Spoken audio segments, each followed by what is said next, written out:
I ain't do nothing.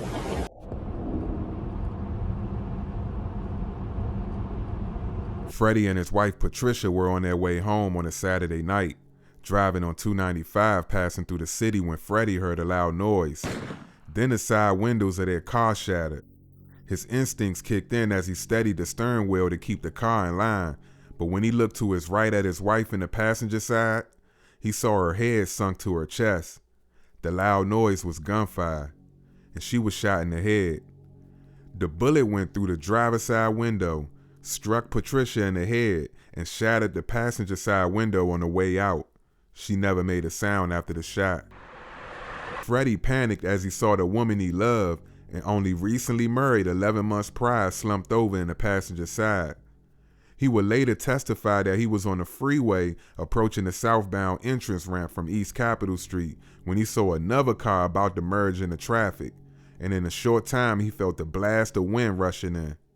He never saw the gun or the person who shot his wife. After realizing she was shot, he sped up and took the next exit, which was the Pennsylvania Avenue exit. Eventually, he flagged down a cop at Pennsylvania Avenue and 27th Street Southeast. Patricia was then transported to D.C. General Hospital, where she was pronounced dead at 36 years old. Prior to this situation, Patricia and Freddie contemplated moving to Charlotte, North Carolina in a year for a better life. Even though they lived in Alexandria, Virginia, they both were well aware of the rise in crime and the nation's cap-breaking homicide records, which was covered often by the media. Patricia was originally from Winston-Salem, North Carolina. She was just 1 out of 10 children. A few of her siblings came to the DMV area in the 70s for job opportunities, and later she followed suit. By the time D.C. was considered the murder capital, Patricia's family and husband would be worried for her safety, not wanting her to go into the city alone when she had to attend business meetings. According to her family, they were very protective of her. So when she was murdered in cold blood, they wanted answers. Who did it and why? The results from the local police investigation is a whole nother story within a story. The violence last night came to a city still numb from the random Saturday shooting of Patricia Lexie as she and her husband were driving home. Arrested, 19-year-old Henry Littleman James. According to a passenger riding with James that night, he suddenly announced, "I feel like killing somebody," pulled out a gun, rolled down his window, and shot. I ain't do nothing. At the time of the killing, James was out on bail for an attempted murder charge. Of those who commit violent crimes, 20% commit another violent crime while they're awaiting trial. The killing has spread to every neighborhood. A Wells Fargo guard gunned down this week in a robbery on one of the city's ritziest shopping streets. There are calls for tighter gun control and bail laws. Next week, the mayor is expected to recommend tough new penalties for juveniles who commit much of Washington's violent crime. The conclusion they came to was Henry Littleman James. We back in the most treacherous era, but not for the veneration of homicide. We gonna analyze and dissect this to see how it went from A to B. In the papers, it said that Littleman was a product of a troubled home. He lived most of his life in the 200 block of 10th Street in the Lincoln Park section of Northeast, living on and off with his mother, standing about 5 feet 6 inches, solid build, and an 8th grade education. He was exposed to the streets early. A D.C. police source stated that Littleman had an extensive criminal history as a youngin', and he spent a short time at the Oak Hill Juvenile Facility. But once he was back on the streets, he was back in the mix and constantly on the radar of the Fed.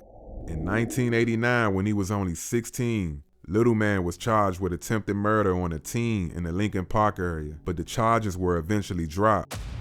The victim wouldn't cooperate. Then there was the murder of a man named Daniel Hartz, which involved a couple people. One of them tried to implicate Littleman, saying he fired the fatal shot. However, Littleman denied it, and he was not charged in that situation. The fact of the matter was, his reputation had grown in the streets and among law enforcement so much that his name kept coming up in different situations.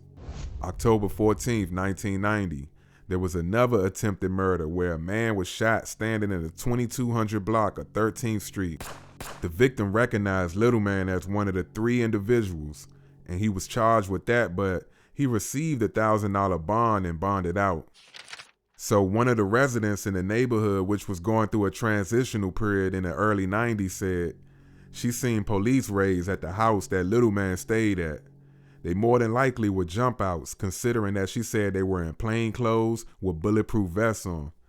According to all of the documented testimonies from unbiased sources who were all well aware of Henry Little Man James, whenever he was home, they witnessed more traffic and problems in the area. Lots of teenagers all hanging around his spot.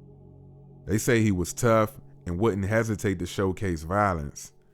By 1991, local police had been investigating him for a couple years as a suspected leader of a crack cocaine ring. But when they finally charged him for drugs that were found near him, he came off and the charges were dismissed. There's always 2 sides to every story, and 2 things can be true at the same time. I could literally be a perfect gentleman to my family and friends, and at the same time a nightmare to strangers. A reporter interviewed sources close to Little Man, who I won't name, that spoke of him having a kind heart and very giving. But then there were others who say he was a terror. He was the head, and whenever he was away, they felt safer. This is the intersection of Alabama Avenue and Ridge Road Southeast. November 9th, 1991, somewhere around 11:30 p.m., a lady who worked for the Department of Human Services was driving and pulled up behind a stopped car at this intersection. When she claimed she saw a guy laughing and talking with people in a car, she said he was very animated, and as soon as she stopped, he turned in her direction and immediately started walking towards her car with a wide smile on his face. He then gets to the driver's side of her car, pulls a gun out, and began firing through the closed window. She felt the glass hit her face. She felt the bullet hit her shoulder and knocked her over. And she survived and later stated, "I felt glass in my face, in my mouth, and in my throat." She couldn't believe what was happening. Why was she being shot?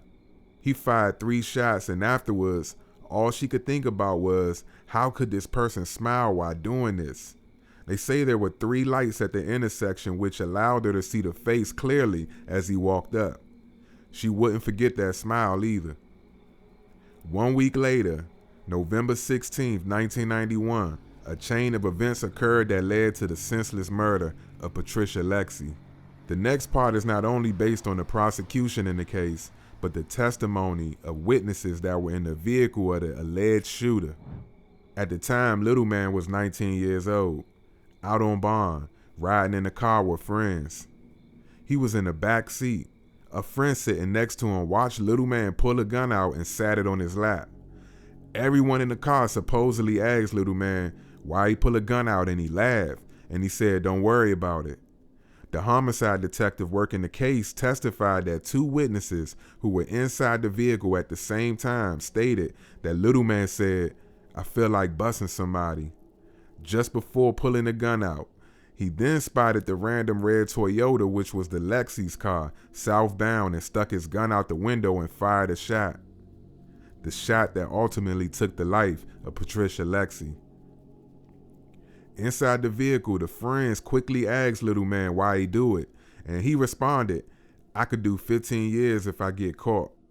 One of them contacted law enforcement a day later and broke everything down to him and stated, "I didn't want to be a part of it once Little Man got to bragging about it." Sidebar. Was he saying that if Little Man wasn't the bragging type, he would have been cool with it? The news of the highway killing was spread and law enforcement went on a hunt looking for Little Man.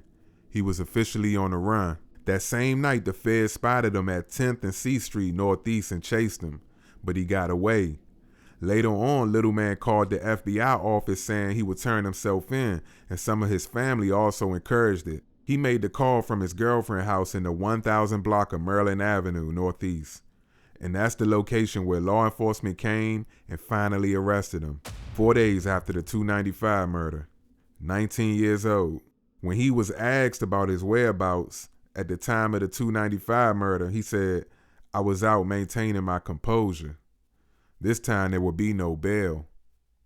About 200 people in the northeast area that little man was from signed a court petition pleading for him to remain in jail after his arrest in the Lexi case. Also, 2 days after his arrest, he was identified in police photos by the lady who was shot at Alabama and Ridge Road. The police rounded up 9 short suspects. One of them was Little Man. The victim had one request. She asked the police to have all the guys smile in the lineup, and each of the guys did it, except Little Man. Once he finally complied, she pointed him out as the attacker. It was all over. Assault with intent to kill. Guilty. Possession of firearm without a license and a crime of violence. Guilty. First-degree murder in the case of 36-year-old Patricia Lexi. Guilty. Life. They say he smiled for the reporters, man. They say he slouched down in a seat in the courtroom, didn't stand when the judge asked, and maybe the man was fighting real demons. Maybe there was a sick yearn for a name, popularity, or being seen as a badass, I don't know. Maybe he was just simply trigger happy, and the sympathy switch was permanently shut off in his head. I leave that up for debate. Rest in peace to the victim, man. Moments before Patricia died, she was full of joy talking with her husband, excited about a gift she gave to her 9-month-old godson. She got him a teddy bear. And just like that, in a split second, while riding down 295, her life was snatched away.